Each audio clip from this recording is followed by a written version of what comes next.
Estamos de volta no Antenados no Geral, tema livre, você pode participar conosco, mande a sua pergunta, perguntas e respostas, se tem alguma dúvida, curiosidade sobre a Bíblia, sobre a vida cristã, manda pra gente que nós vamos responder. Pastores, eu vou passar um pouco a página lá que a gente está falando de mídia e tudo mais, tem uma pergunta que é muito interessante, que eu não sei, enfim, né, qual é o pensamento dos pastores, mas é no mínimo interessante, que a mulher fala o seguinte, primeiro, são duas perguntas de uma mãe que perdeu uma criança, bebê ainda, falou o seguinte, André, qual é o destino dos bebês quando eles morrem?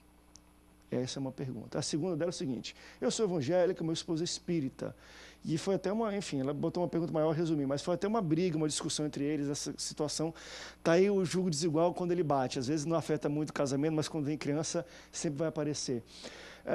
Ele quis apresentar na religião dele, no espiritismo. Então nós tivemos, eu levei na igreja evangélica, o meu pastor apresentou, mas também foi lá, fez o batismo lá, né, a liturgia que tinha que fazer no espiritismo.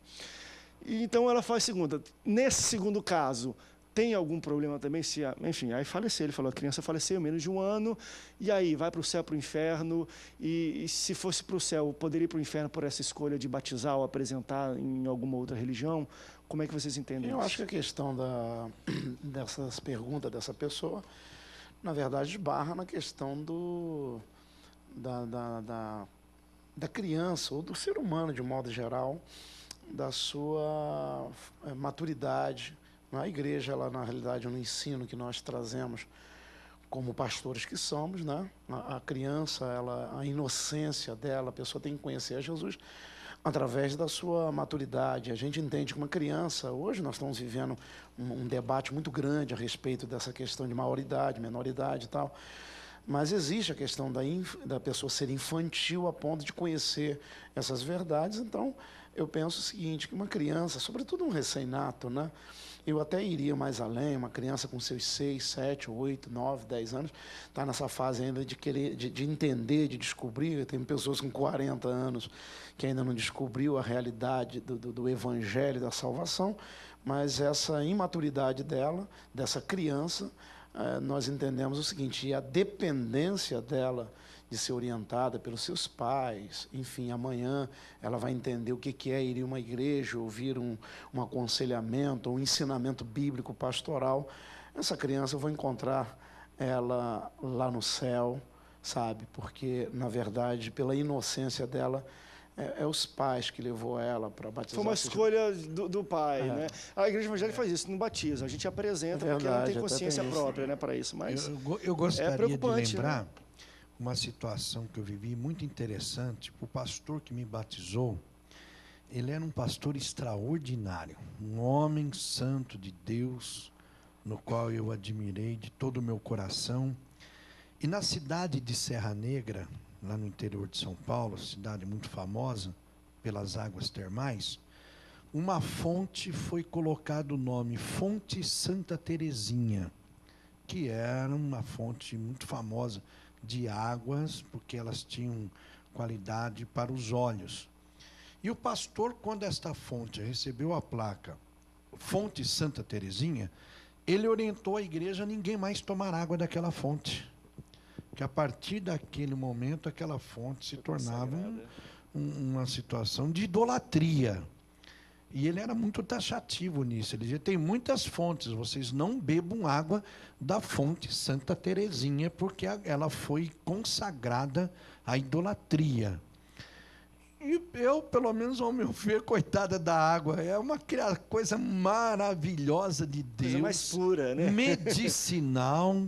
E colocaram lá esse nome pela interpretação que ela deu.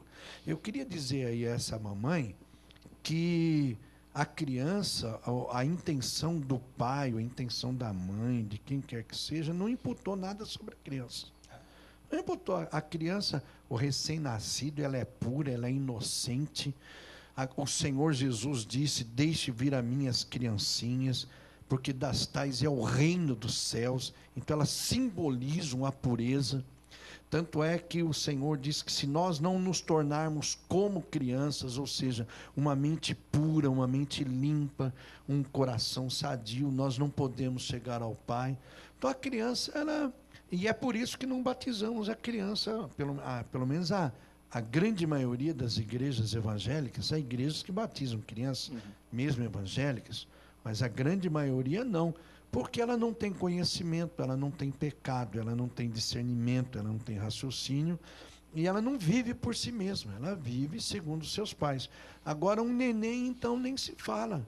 Eu posso assegurar que o Senhor, que determina o tempo de vida, Deus pode permitir que uma pessoa viva 100 anos, como Ele pode permitir que uma pessoa viva 100 horas.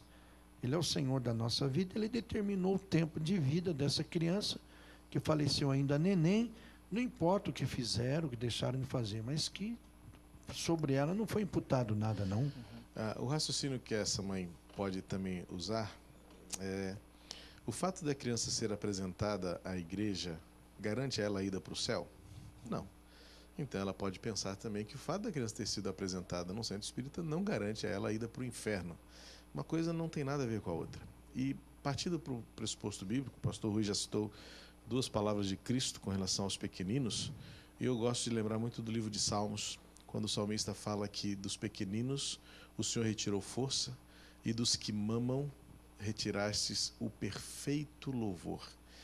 Então a gente não sabe, a gente não tem como discernir o momento exato em que uma pessoa se torna um pecador consciente. Somos pecadores, mas penso que, como diz o apóstolo Paulo em Romanos, Deus não leva em consideração o tempo da ignorância. Então, a criança, enquanto ela é totalmente dependente dos pais, ela, na minha opinião, ela é uma pessoa, um ser ignorante quanto ao seu próprio pecado. Ela tem o pecado ali na essência dela, tanto é que a primeira coisa que o bebê aprende a fazer, não é? A primeira reação de uma criança é, não, isso para mim é a presença do pecado, a rebeldia. Uma criança que a primeira expressão interagindo com a sua existência é dizer para a mãe e para o pai assim, não quero, não vou, pode perceber, o bebê quando ele começa a interagir, quando lhe oferece ou lhe é dada alguma oportunidade, a reação da criança naturalmente é não. Isso para mim é a essência do pecado que está ali no indivíduo. Mas o pecado, a ponto de aflorar e tornar ele, sim, o ato condenativo, a gente não tem como saber quando. 5 anos, 4 anos, 3 anos. Menoridade penal. Não existe menoridade espiritual. Não existe isso, menoridade espiritual.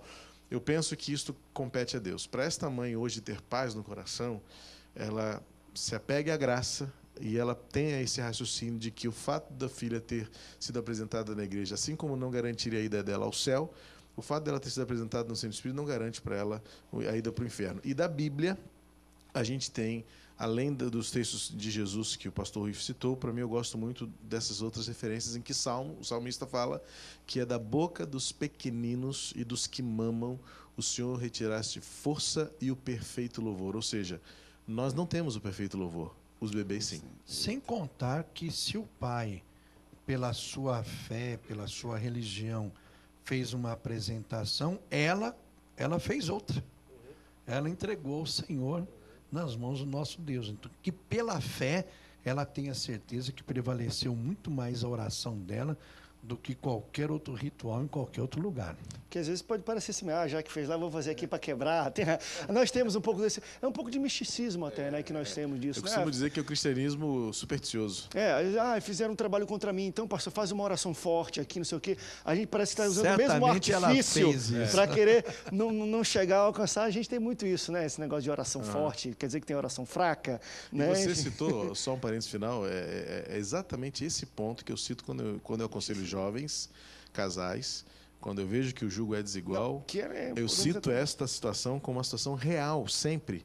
Além de outras que eu poderia, mas não é o caso do debate, mas sim é algo para os jovens pensarem. Essa situação que essa mãe está vivendo, essa angústia que essa mãe está vivendo, é um fato que os jovens precisam considerar quando vão investir num relacionamento conjugal de jugo desigual. É algo muito sério, que depois não vai é agora a vida 2, é a vida... Não. E quando for a 3, a 4, a 5, os filhos, direcionamento, vai para a igreja ou não vai? Vai para eu tenho vários outros exemplos para citar sempre nessa orelha, mas não é o caso porque não é o debate aqui, é só para alerta. Deixa eu levantar aqui uma pergunta também interessante. Aqui uma moça que se mostrou um pouco, enfim, incomodada. Ela falou, André, existe algo que sempre me incomodou. Eu sempre vejo casos de policiais, enfim, casos policiais que entram em evidência na mídia, em grande número dos casos, o infrator que é preso quando comete crimes gravíssimos, hediondos e por aí vai.